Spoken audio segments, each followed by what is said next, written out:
ദൈവത്തിൻ്റെ അതിപരിശുദ്ധമായ നാമം വാഴ്ത്തപ്പെടുമാറാകട്ടെ.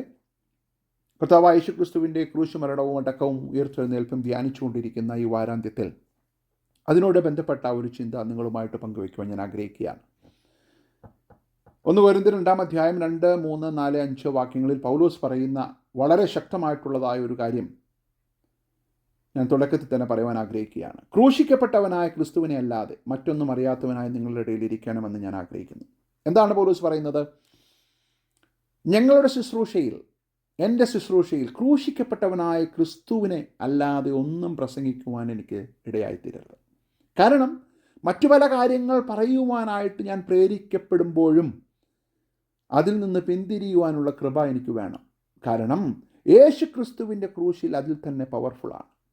ഒരു മനുഷ്യനെ യേശുവിങ്കിലേക്ക് ആകർഷിക്കുവാൻ, ദൈവത്തിങ്കിലേക്ക് ആകർഷിക്കുവാൻ ക്രൂശിൻ്റെ വചനം, അതിൽ നിന്ന് വ്യത്യസ്തമായി നമുക്കൊന്നും ആവശ്യമില്ല. എന്നാൽ ഇന്ന് നമ്മൾ കാണുന്നതായ പ്രവണത അന്നുമുണ്ടായിരുന്നു, ഇന്നും നമ്മൾ കാണുകയാണ്. മറ്റൊരു സുവിശേഷത്തിലേക്ക് ആളുകളെ നടത്തുവാൻ ക്രൂശിൻ്റെ വചനത്തിൽ നിന്ന് വ്യത്യസ്തമായി പല കാര്യങ്ങൾ നമ്മൾ ആഡ് ചെയ്യുകയാണ്. അങ്ങനെ വരുമ്പോൾ നമ്മൾ ക്രൂശിൻ്റെ വചനത്തിൻ്റെ ശത്രുക്കളായി മാറുകയാണെന്ന് മനസ്സിലാക്കണം. ഉള്ള പൗലോസ് പറയുകയാണ്, ഞാൻ നടുക്കത്തോടെ എൻ്റെ അറിവിൽ നിന്നും ഒന്നും പറയാതിരിക്കുവാനാണ് പൗലോസ് ശ്രമിക്കുന്നത്. സാധാരണയായി നമ്മുടെ പ്രസംഗങ്ങളിലും നമ്മുടെ സന്ദേശങ്ങളിലുമെല്ലാം എത്രമാത്രം നമ്മുടെ കയ്യിൽ നിന്ന് ഇടാമോ അവിടെയാണ് പ്രസംഗത്തിൻ്റെ വിജയമെന്ന് ചിന്തിക്കുന്ന ഒരു വ്യാജം നമ്മുടെ ഇടയിലുണ്ട്. അതുകൊണ്ട് തന്നെ ശുശ്രൂഷക്കാർ അതിനുവേണ്ടി പരിശ്രമിക്കുന്ന ഒരു കാഴ്ച നമ്മൾ കാണുകയാണ്. ഞാൻ എന്നെ തന്നെ ഈ വചനത്തിന് മുമ്പാകെ സമർപ്പിക്കുകയാണ്. നമ്മൾ കോർപ്പറേറ്റിലൊക്കെ വർക്ക് ചെയ്യുമ്പോൾ നമുക്കറിയാം അതിനൊരു ബ്രാൻഡ് വാല്യൂ ഉണ്ട്. ആ കോർപ്പറേറ്റ് ബ്രാൻഡ് വാല്യൂവിനെ ഓവർകം ചെയ്യുന്ന ഒരു പേഴ്സണൽ കാര്യങ്ങളും അവർ അനുവദിക്കുകയില്ല. എന്ന് പറയുന്നത് പോലെ നമ്മുടെ പേഴ്സണൽ കാര്യങ്ങളല്ല ഇവിടുത്തെ നിദാനം.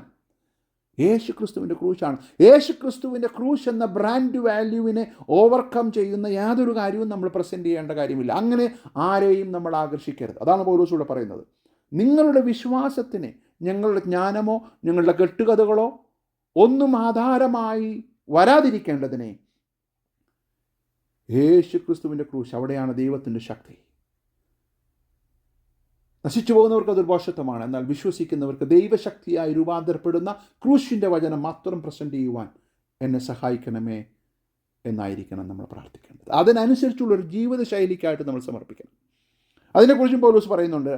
2 തിമോഥെയോസ് 4 അധ്യായം അതിൻ്റെ 2, 3, 4 വാക്യങ്ങളിൽ പൗലോസ് തിമോഥെയോസിനോട് പറയുന്ന ഭാഗം ശ്രദ്ധിക്കുക.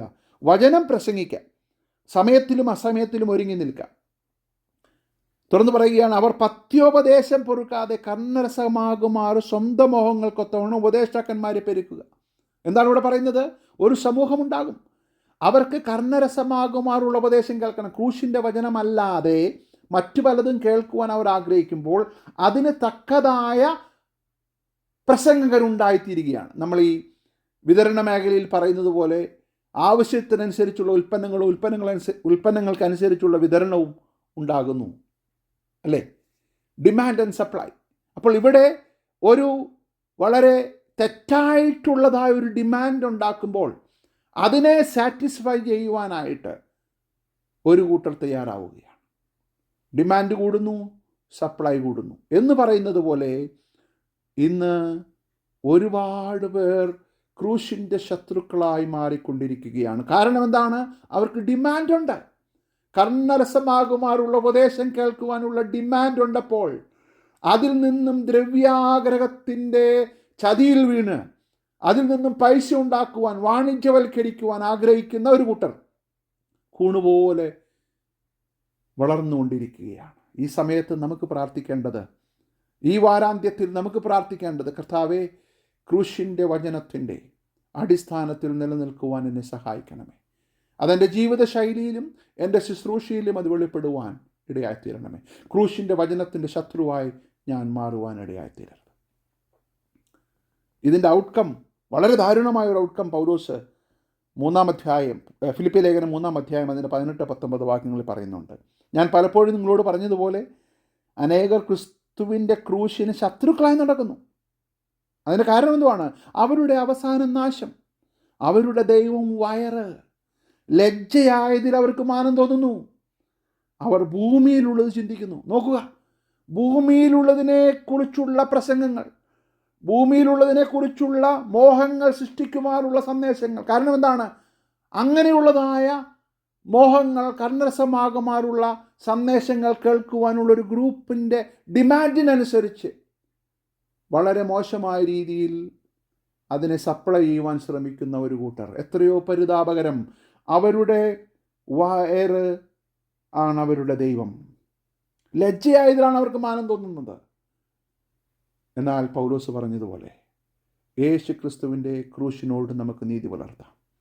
നമ്മുടെ സന്ദേശങ്ങളിലും നമ്മുടെ പ്രസംഗങ്ങളിലും നമ്മുടെ ജീവിത ശൈലിയിലും യേശു ക്രിസ്തുവിൻ്റെ ക്രൂശ് മാത്രം ഉയർന്നു നിൽക്കട്ടെ. അതിനായിട്ട് ദൈവസന്നിധിയിൽ നമ്മെ തന്നെ സമർപ്പിക്കാം. ഈ വചനങ്ങളാൽ ദൈവം നമ്മെ ധാരാളമായിട്ട് അനുഗ്രഹിക്കുമാറാകട്ടെ.